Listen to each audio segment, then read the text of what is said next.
सुबह से 5 बार अलार्म बज चुका है। महारानी बार बार अलार्म बंद करके सो जा रही है। उठने का समय नहीं हुआ। देख घड़ी में 9 बज गए हैं। 10 बजे का ऑफिस है। ओह शिट, आज तो मेरी वॉट लग गई मम्मी। जिसके बाद पल्लवी जल्दी से उठकर ब्रश करके नहाकर तैयार होकर आती है। मम्मी नाश्ते में कुछ बना है? पोहे बने हैं। बोल तो टिफिन में पैक कर दूं। इव, पोहे कौन खाता है? मैं नहीं खाऊंगी पोहे, आप ही खाओ। अरे पल्लवी, कुछ तो लेती जा। क्या भूखी रहेगी पूरा दिन? पापा, मैं ऑफिस ब्रेक में बाहर जाकर कुछ खा लूंगी। वैसे भी पोहे दोपहर तक बेकार हो जाएंगे और अभी मेरे पास इतना समय नहीं है कि मैं नाश्ता करूं। फिर पल्लवी जल्दी जल्दी ऑफिस के लिए निकल जाती है। एक तो वो लेट थी, ऊपर से उसे रिक्शा नहीं मिल रहा था, जिसकी वजह से वो और भी ज्यादा लेट हो जाती है। और जल्दी जल्दी पहले रिक्शा, फिर मेट्रो, फिर बस बदलकर ऑफिस पहुंचती है। क्या बात है, आज सुबह सुबह तेरा चेहरा एकदम फीका फीका सा लग रहा है। ये शहरों की भागदौड़ भरी जिंदगी में और क्या होगा। I got tired. बड़ी मुश्किल से नींद खुली और जैसे ही खुली ऑफिस के लिए मशक्कत करो। पहले ऑफिस आने के लिए मशक्कत, फिर ऑफिस में काम करने के लिए मशक्कत, फिर घर जाने के लिए मशक्कत। हर जगह स्ट्रगल ही स्ट्रगल। ओह गॉड। अब ज्यादा मत सोच, काम करते हैं, वरना सोचेगी तो सोचती ही रह जाएगी। इसके बाद पल्लवी कंटिन्यू ऑफिस में बैठकर काम करने लगती है। कुछ देर बाद उसे भूख लगती है तो दोनों सहेलियां बाहर खाने के लिए चली जाती हैं। भूख तो लगी है, वेज थाली ऑर्डर कर दूं क्या? यार घर पर भी यही सब्जी रोटी दाल चावल खाना है, तो बाहर जब पैसे देने हैं तो पिज्जा या मोमोज खाते हैं ना। हाँ यार, तू सही कह रही है। ओके, तो 1 प्लेट मोमोज मंगाते हैं और 1 पिज्जा। इसके बाद चांदनी मोमोज और पिज्जा ऑर्डर करके ले आती है और दोनों सहेलियां मजे से खाकर वापस ऑफिस जाकर काम में लग जाती हैं।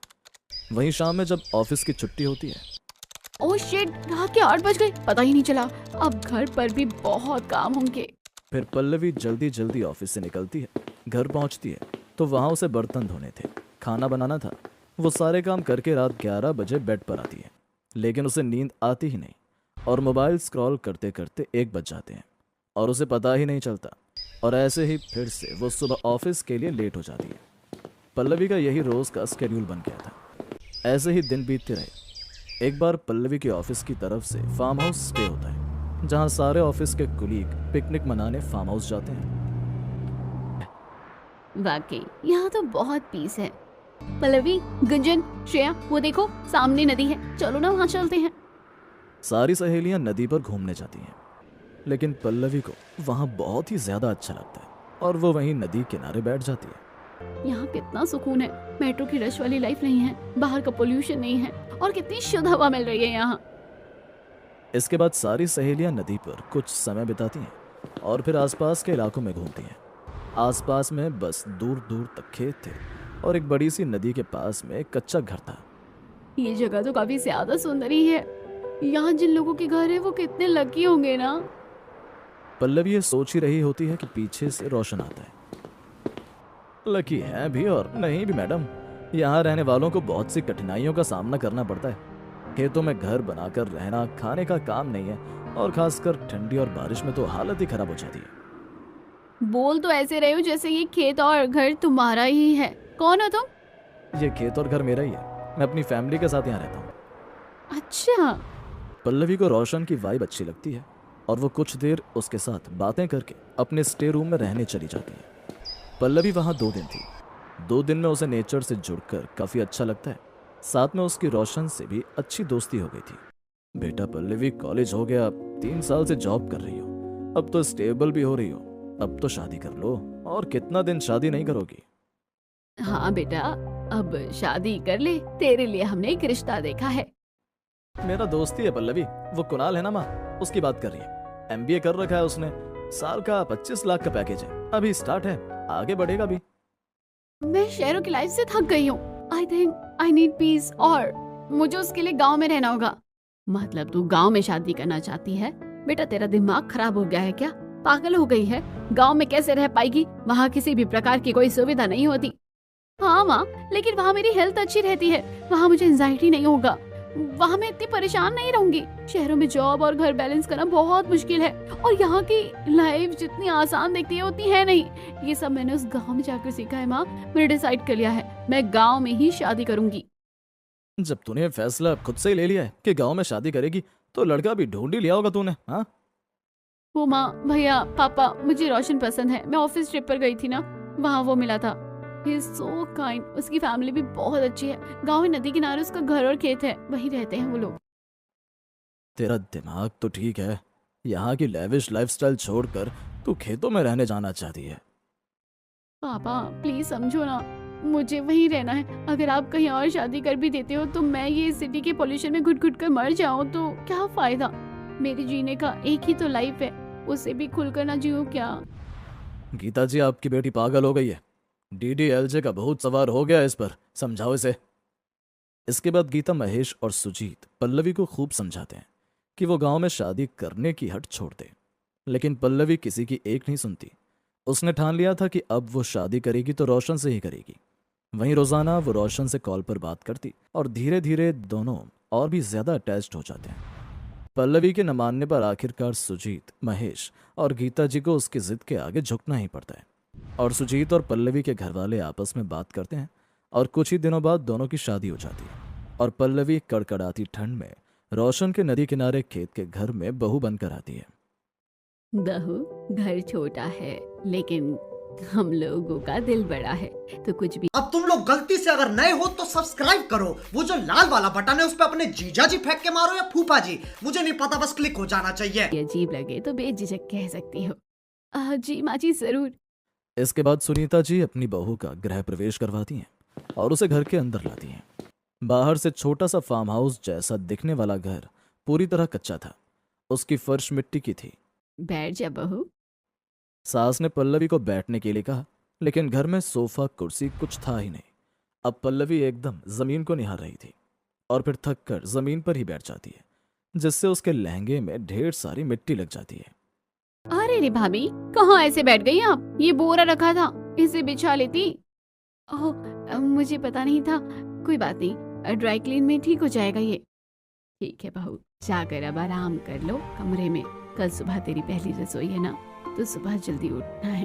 कल ढेर सारे पकवान बनाने हैं तुझे। इसके बाद पल्लवी अपने कमरे में सोने चली जाती है। वहां पर सिर्फ एक खटिया पड़ी थी। ओह शिट, ये खाट कितनी सख्त है, इस पर कैसे नींद आएगी भला। I am missing my mattress now. तुम खाट पर सो जाओ, मैं जमीन पर चटाई डालकर उस पर सो जाऊंगा। अगर खाट पर तुम कंफर्टेबल नहीं हो तो। नहीं नहीं जी, कोई बात नहीं। जिसके बाद पल्लवी और रोशन एक ही खाट पर जैसे तैसे एडजस्ट करके पूरी रात बिताते हैं। पल्लवी को खाट पर रात में ढंग से नींद ही नहीं आती। वो बस करवटें बदलती रहती है कि उसे नींद आ जाए।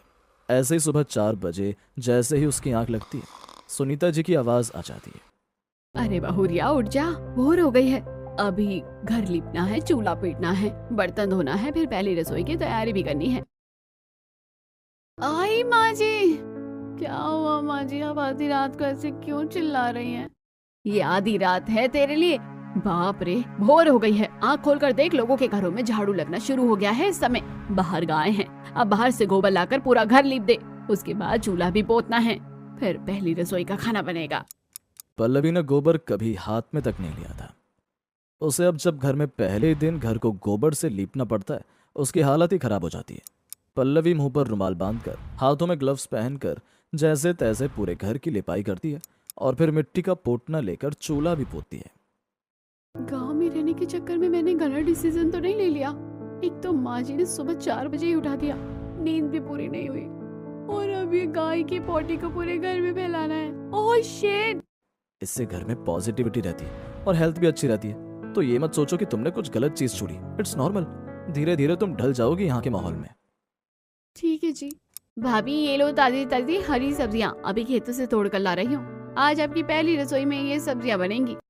इनमें से कौन सी क्या, सारी ही बनेगी। लौकी के कोफ्ते, आलू गोभी की सब्जी, मटर की कचौरी, टमाटर की चटनी, आलू की पूरी और साथ में बिरयानी। इतना सारा खाना, और इस चूल्हे पर गैस नहीं है क्या? नहीं बहू, हमारे यहाँ तो चूल्हे पर ही खाना बनता है, और तुझे भी इसी पर बनाना होगा। लेकिन मुझे तो चूल्हे पर खाना बनाना नहीं आता है, मुझे गैस की आदत है। कोई बात नहीं बहू, अब आदत बदली भी तो जा सकती है।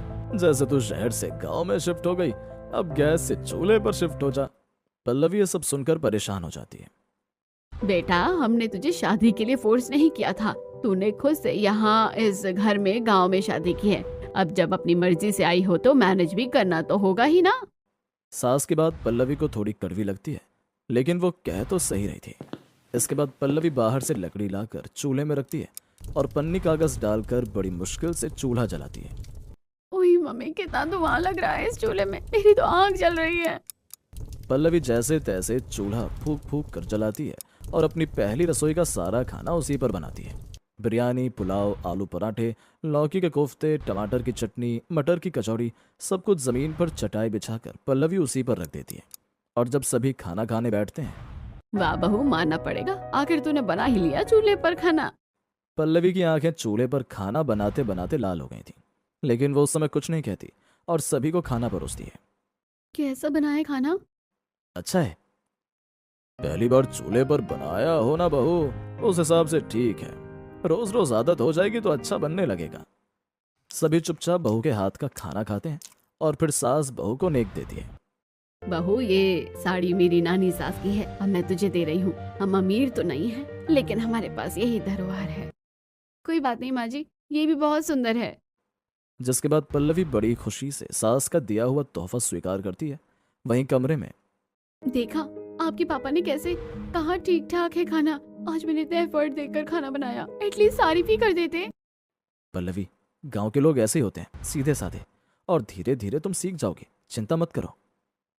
शुरुआत में पल्लवी को गांव बहुत अच्छा लग रहा था, लेकिन अब जब वो अपने नदी किनारे के ससुराल में आ गई है तो उसे गांव में होने वाली दिक्कतों के बारे में भी समझ आने लगता है। ऐसे ही कुछ दिन बीत जाते हैं।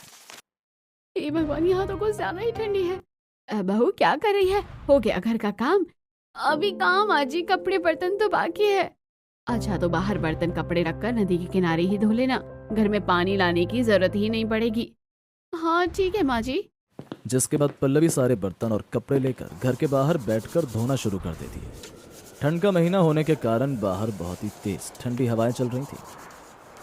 बाप रे, यहाँ तो बहुत ही तेज ठंडी लग रही है और नदी का पानी तो बर्फ जैसा ही लग रहा है। बहू, अब तो तुम्हें जीवन भर यहीं रहना है, तो अब तुम भी गांव की सर्दियां सहना सीख जाओ। हाँ भाभी, वरना यहाँ तो इतनी ठंडी पड़ती है कि रजाई से निकलने का मन ही नहीं होगा आपका। पल्लवी महज मुस्कुराकर फिर से अपने काम में लग जाती है और वो कड़कड़ाती ठंड में कांपते हुए बर्तन और कपड़े धोती है। बहू, घर में कहाँ जा रही है? अगर घर में घुस गई तो तबीयत खराब हो जाएगी। माँ जी आप देखो तो, मुझे ठंड लग रही है। आप क्या चाहती है मैं बीमार हो जाऊं, अपनी तबीयत खराब कर लूं? मुझे अभी रजाई में घुसकर गर्माहट की जरूरत है। बहू यहीं बैठ तू। जिसके बाद सुनीता जी कुछ लकड़ियां लेकर आती हैं और खेतों में आग जलाती हैं। अब तुम लोग गलती से अगर नए हो तो सब्सक्राइब करो, वो जो लाल वाला बटन है उस पर अपने जीजा जी फेंक के मारो या फूफा जी, मुझे नहीं पता, बस क्लिक हो जाना चाहिए। ये आग से इससे शरीर को गर्माहट मिलेगी। ऐसे ही अगर तू रजाई में घुस गई होती तो अभी तक तबीयत ठीक नहीं होती और खराब हो जाती। ये गांव है बेटा, यहाँ के तौर तरीकों से रहोगी तो तबीयत एकदम मस्त रहेगी और फ्रेश भी फील करोगी। हाँ माँ जी, मैंने गांव में शादी इसलिए की ताकि मैं खुश रहूं, नेचर से जुड़ी रहूं, लेकिन जब से मुझे यहाँ आकर आराम करना पड़ रहा है तो मुझे इरिटेशन हो रही है। गोबर से लीपना, चूल्हे में खाना और भैंस का दूध निकालना, ये तो रोज का जीवन है ना बेटा, इससे तो पीछा नहीं छूटेगा। और देखो तो चूल्हे में खाना बनाने से जो धुआं आँख में लगता है उससे आंखें मजबूत रहती हैं और शुद्ध आग में खाना बनाने से वो काफी स्वादिष्ट भी होता है। और गोबर से घर में कीटाणु नहीं आते, वो नेगेटिविटी को प्रोटेक्ट करता है। अब सास के समझाने से पल्लवी को धीरे धीरे चीजें समझ आने लगी थी। आग सेकर तो काफी राहत मिल गई है माँ जी, अब ना नींद आ रही है ना आलस। ठीक है। ऐसे ही दिन बीतते हैं और गांव में ठंडी बढ़ती जाती है। पल्लवी का ससुराल नदी किनारे था, जिसके कारण वहां कुछ ज्यादा ही ठंड होती थी। अब ठंड इतनी ज्यादा बढ़ गई थी कि उसके सास ससुर खेतों में काम नहीं कर पा रहे थे और अकेला रोशन काम कर रहा था, जिससे उसकी भी तबीयत खराब हो रही थी। आप लोगों की तबीयत तो हद से ज्यादा खराब हो रही है ठंडी से, और यहाँ तो एक तो जमीन पर सोना पड़ता है, ऊपर से रजाइयाँ ओढ़ने का क्या फायदा जब जमीन की ठंडक लग रही है। रुको मैं कुछ जुगाड़ करती हूँ। जिसके बाद पल्लवी अपने खेतों से पैरा लाकर जमीन पर बिछा देती है। अब इस पैरा की गर्माहट से ठंड नहीं लगेगी। मैं तसली में आग जला देती हूँ ताकि ये थोड़ा सा हीटर का काम करे और आप लोगों को ठंड ना लगे। जिसके बाद पल्लवी तसले में आग जलाकर लाती है और उसके ससुराल वाले मजे से रजाई में ही घुसकर आग सेकते हैं। बहू सभी को गर्मा गर्म पानी और चूल्हे पर बना हुआ गर्म खाना ही परोसती ताकि ठंडी में गर्मा गर्म खाकर उनके शरीर में गर्मी रहे और उन्हें ठंड ना लगे। ऐसे ही दिन बीत रहे थे। एक दिन जब सभी खेतों में काम कर रहे होते हैं, जी ये आधे खेतों में तो धान लगा है, आधा खेत ऐसे खाली क्यों है? नदी किनारे वाला खेत हमेशा गीला रहता है। अगर उस साइड धान लगाया तो पूरा धान खराब होने के चांसेस हैं, इसीलिए हम आधे खेतों में खेती करते हैं। अरे अरे अरे अरे, ऐसे में तो हमारा काफी नुकसान होता होगा ना जी। हम ऐसी फसल भी तो लगा सकते हैं जिससे ज्यादा ठंड और पानी की जरूरत हो, जो फसलें केवल नदी के किनारे ही उगती हो। इस बारे में तो हमने कभी सोचा ही नहीं, लेकिन ये आइडिया अच्छा है। कोई ना कोई तो ऐसी फसल होगी। तभी सभी सोच में पड़ जाते हैं। आ गया आइडिया। नदी के किनारे हम तरबूज और खरबूजे की खेती कर सकते हैं, क्योंकि ये फल नदी के किनारे ही उगते हैं और मौसम कोई भी हो, लोगों को तरबूज और खरबूजे खाने का बहुत ही शौक रहता है और बहुत ही पसंद होते हैं। हाँ बहू सही कह रही है, ये ठीक रहेगा। जिसके बाद रोशन और कमलेश मिलकर बाजार से खरबूजे और तरबूज के बीज ले आते और नदी के किनारे वाले हिस्से में बो देते। वहीं पल्लवी भी अब ससुराल वालों के साथ खेती करने में लग जाती है और जितना हो सके उतना सभी की मदद करती है। वो रोज खेतों में जाकर फलों के पौधों की देखरेख करती। एक शहर की लड़की अब खेतों वाले ससुराल में आकर सब कुछ गांव की तरह मैनेज करने लगी थी। कुछ दिन ऐसे ही बीत जाते हैं। माँ जी, ठंडी में तो गन्ने भी अच्छे उगते हैं, क्यों ना हम अपने खेतों में गन्ने और कुछ और सब्जियां बोएं, क्योंकि अभी भी बहुत सी खाली जगह पड़ी है और अगर हम ज्यादा मेहनत करेंगे तो हमारे लिए बहुत ही प्रॉफिट होगा। अरे बहू, इतनी ठंड में मेरी हालत खराब हो रही है और तुझे इतना जोश कहाँ से आ रहा है? पता नहीं माँ जी, बस जोश आ रहा है। पल्लवी अब धीरे धीरे गांव के रंग में ढल रही थी। वो चूल्हे में मक्के की रोटी, सरसों का साग बनाती और देसी घी में घर वालों को परोसती। तेज ठंडी में ज्यादा मेहनत करने के कारण उसे बहुत कम ठंड ही महसूस होती थी। अब जहां घर वालों की ठंड में हालत खराब हो रही थी, वहीं पल्लवी पूरे मन से घर का काम करती और साथ में खेती भी करती। एक दिन कुछ पड़ोसन सास से मिलने आती है। अरे ओ सुनीता बहन, घर पर हो या नहीं? बड़ी कड़ाके की ठंड लग रही है जी, जल्दी बताओ, हमसे बाहर खड़े खड़े रहा नहीं जा रहा।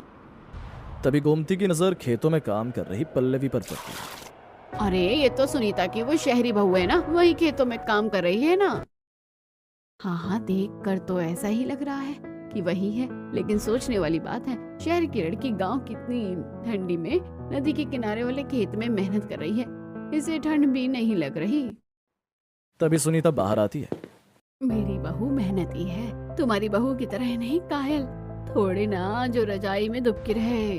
चलो अंदर आ जाओ, वरना ठंडी हवाओं के कारण श्रिंक हो जाओगी। सारी पड़ोसनें घर के अंदर आती हैं। तभी पल्लवी खेतों से थोड़ी सब्जियां तोड़ कर लाती है और पड़ोसन को आया देख सबसे पहले सभी के पैर छूती है। पाए लागू काकी, जीती रहो बहू। वाह सुनीता, तेरी बहू तो बड़ी संस्कारी भी है। हमने सोचा था शहर वाली है, कहाँ एडजस्ट करेगी। देखा जाए तो कोई कह नहीं सकता कि ये शहरी बहू है। वही तो, लोग रिश्तेदारों के पैर नहीं छूते, हम तो पड़ोसी हैं, फिर भी तेरी बहू इतना सम्मान दे रही है। सारी पड़ोसनें आपस में बातें करने लगती हैं। तभी पल्लवी जल्दी से सब्जियों के पकौड़े चटनी के साथ लेकर आती है और साथ में गर्मा गर्म चाय भी। अब बहू, इस घर में तो गैस भी नहीं है, तूने चूल्हे पर इतनी जल्दी चाय पकौड़े बना भी लिए?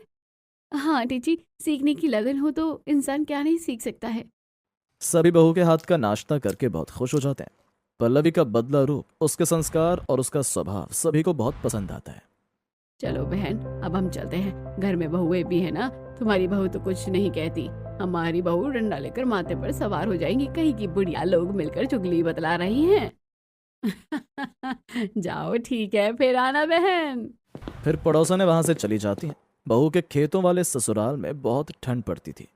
इतनी ठंड में सभी का खाना पानी, घर का काम और खेती पल्लवी सब कुछ मैनेज कर रही थी। वहीं खेतों में लगे खरबूजे और तरबूज भी जल्दी जल्दी तैयार हो रहे थे। अजी देखो ना, फसल कितनी जल्दी जल्दी तैयार हो रही है। आप रोज ये तरबूज और खरबूजे ले जाकर बेचना शुरू कर दो, आमदनी आएगी। हाँ पल्लवी, तुम सही कह रही हो, मैं कल क्या आज से ही जाता हूँ। जिसके बाद अब तुम लोग गलती से अगर नए हो तो सब्सक्राइब करो, वो जो लाल वाला बटन है उस पे अपने जीजा जी फेंक के मारो या फूफा जी, मुझे नहीं पता, बस क्लिक हो जाना चाहिए। रोशन रोज खरबूजे और तरबूज साथ में खेतों से कुछ सब्जियां तोड़कर एक टोकरी में लेकर बेचने चला जाता और कुछ ही घंटों में सारे फल सब्जियां बिक भी जाती थी। ऐसे ही दिन बीत रहे थे कि एक दिन पल्लवी के माता पिता उससे मिलने आते हैं। बेटा पल्लवी, कैसी है हमारी बच्ची? एकदम बढ़िया माँ, देखो तो कैसी लग रही हूँ। बहुत प्यारी और हेल्दी भी। हमें तो यकीन ही नहीं हो रहा मेरी शहर में पली बड़ी बेटी यहाँ गांव में कैसे ढल गई। सब दामाद जी का प्यार है। हाँ मम्मी तो सो है, ये मुझे बहुत मानते हैं और हर चीज का ख्याल रखते हैं। यहाँ शहर जैसी सुविधाएं तो नहीं है, लेकिन इतना बुरा भी नहीं है गांव। और पता है, यहाँ मैं शहर से ज्यादा काम करती हूँ लेकिन थकती भी नहीं, और मेरी एंजाइटी वो भी दूर हो गई, एकदम छूमंतर। अरे वाह, ये तो बहुत बढ़िया बात है। और पहले से तू फिट भी हो गई है। इसके बाद पल्लवी अपने माता पिता की खातिरदारी करने लगती है। आई साहब, बहन जी आप लोग अब आए हैं तो आज नहीं जाने देंगे हम। आज रात आपको यहीं रुकना होगा। हाँ माँ पापा, पापा जी सही कह रहे हैं, आज आप लोग नहीं जाएंगे। वैसे भी कितने दिनों बाद मिली हूँ मैं आप लोगों से। बेटी के बहुत कहने पर उसके माता पिता रात भर के लिए बेटी के ससुराल में रुक जाते हैं। और रात में बहुत ही ज्यादा ठंड पड़ रही थी। बेटा कितनी ठंडी लग रही है, एसी लगा है क्या कहीं? नहीं नहीं माँ, यहाँ तो नेचुरल एसी है, कहीं एसी नहीं लगा है, बाहर की ठंडी हवा है। अच्छा, तुझे क्यों नहीं ठंड लग रही? माँ मैं इतना काम करती हूँ और यहाँ इतनी हैवी डाइट हो जाती है कि मुझे एहसास ही नहीं होता कि यहाँ ठंडी है। बाप रे, जिस लड़की को एसी का 20 का टेम्परेचर नहीं बर्दाश्त होता, वो अब 8 डिग्री टेम्परेचर में सरवाइव कर रही है। बताओ तो।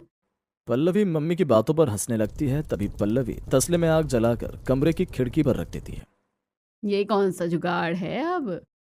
इससे आपको ठंडी नहीं लगेगी, कुछ देर में पूरा कमरा गर्म हो जाएगा। ये हमारे गांव का देसी हीटर है, यहाँ हीटर नहीं होता है ना, इसलिए।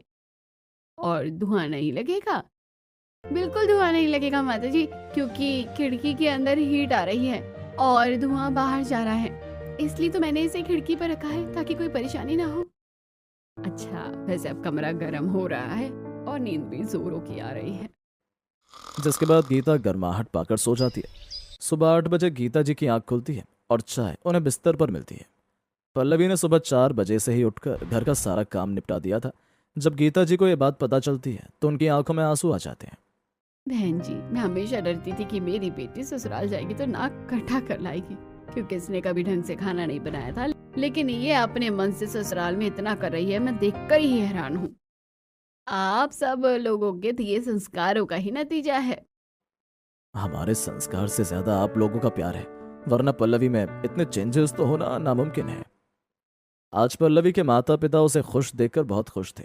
जो लड़की AC, TV, fridge, washing machine के बिना एक पल नहीं रह सकती थी, आज वो सारा कंफर्ट छोड़कर खेतों में मेहनत कर रही थी और अपने ससुराल वालों को खुश रख रही थी। बहन जी अब आज्ञा दीजिए, अब हम चलते हैं। जिसके बाद गीता और महेश फिर से अपने घर चले जाते हैं। वहीं गांव में नदी किनारे के ससुराल में पल्लवी जिस तरह काम करती और उसके बाद घर संभालती, गांव भर में पल्लवी के चर्चे होने लगते हैं। कुछ भी कह दो, मानना पड़ेगा सुनीता बहू कि जैसे इस गांव में कोई बहू नहीं है, पढ़ी लिखी है, संस्कारों में माहिर। ऐसे ही दिन बीतते हैं और धीरे धीरे खेतों की फसल भी तैयार हो जाती है। कड़कड़ाती ठंड में ससुराल वालों की हिम्मत नहीं हो रही थी फसल काटने की। बाहर इतनी ठंड है कि कोहरे से कुछ दिखाई नहीं दे रहा। मेरी तो हिम्मत ही नहीं हो रही थी फसल काटने की, और अगर फसल न कटी तो सब बर्बाद हो जाएगा। हाँ पापा सही कह रहे हैं आप, और अभी बाजार में धान के अच्छे दाम मिल रहे हैं। अगर 2 दिन में हमने इसे काट कर बेच दिया तो अच्छा मुनाफा होगा। जान बड़ी है या पैसा? पैसा बाद में भी आ जाएगा। अगर एक बार तबीयत खराब हो गई तो उससे ज्यादा पैसा दवाई में जा सकता है। मेरे बस का तो नहीं है भाई, मैं तो बिल्कुल नहीं जाऊंगी, कुछ भी हो जाए। कोई ना जाए, मैं तो जाऊंगी, क्योंकि अगर 2 दिन में धान नहीं बिका तो कीमत आधी हो जाएगी और फिर मुनाफा। जिसके बाद पल्लवी रोशन के साथ धान की कटाई में लग जाती है और उसे देखकर उसके सास ससुर को भी हिम्मत मिलती है। वो भी उसके साथ काम करने लगते हैं। 2 दिन के अंदर पल्लवी सारा धान काट पीट कर बोरियों में भर देती है। वाह, यकीन नहीं हो रहा हमने इतनी जल्दी कर दिखाया। चलो अब मैं जल्दी से इसे बेच कर आता हूँ। फिर रोशन सारा धान पिकअप में लोड करवाकर बाजार में बेचने चला जाता है और उसे उम्मीद से भी ज्यादा मुनाफा होता है। भैया जी अगर 2 दिन बाद यही धान लाते तो रद्दी के भाव लेता मैं। बड़े सही समय पर मौके पर चौका मारे हो। बाजार में धान की शॉर्टेज चल रही है और ठंड के कारण किसी की हिम्मत ही नहीं कि वो खेतों में जाए। ये लो तुम्हारे पूरे पैसे। शुक्रिया भैया जी। जिसके बाद रोशन पैसे लेकर घर आ जाता है। ये देखो पूरे 70,000 रुपए मिले महज 25 बोरियों के। इतना मुनाफा तो कभी नहीं हुआ। हमारे घर साक्षात लक्ष्मी जी आई हैं, बहू की वजह से ही हो रहा है ये सब। तो हमारे घर की लक्ष्मी जी ये पैसे तिजोरी में रख दो। जिसके बाद पल्लवी और उसके ससुराल वाले ऐसे ही ठंडी गर्मी में खेतों में मेहनत करते और उनके यहाँ धीरे धीरे खूब बरकत होने लगी। पल्लवी अब धीरे धीरे खेतों में मॉडर्न तकनीकों का भी इस्तेमाल किया करती, जिससे फसल और अच्छी उग सके। जैसे कुछ ही दिनों में पल्लवी के ससुराल वाले अच्छे पैसे कमा लेते हैं। माँ जी, हमारी नदी में तो गंगा नदी का पानी बहकर आता है ना? हाँ बिल्कुल, लेकिन क्यों? मैं सोच रही थी हम ऑनलाइन गंगा का पानी ही बेचते हैं, क्योंकि बहुत से लोगों को गंगा नदी का पानी खरीदना पड़ता है। शहरों में भी मिलते हैं तो उससे अच्छी कमाई नहीं हो सकती है। शहरों में ये महंगे बहुत बिकते हैं। बहू की बात ससुराल वालों को जम जाती है।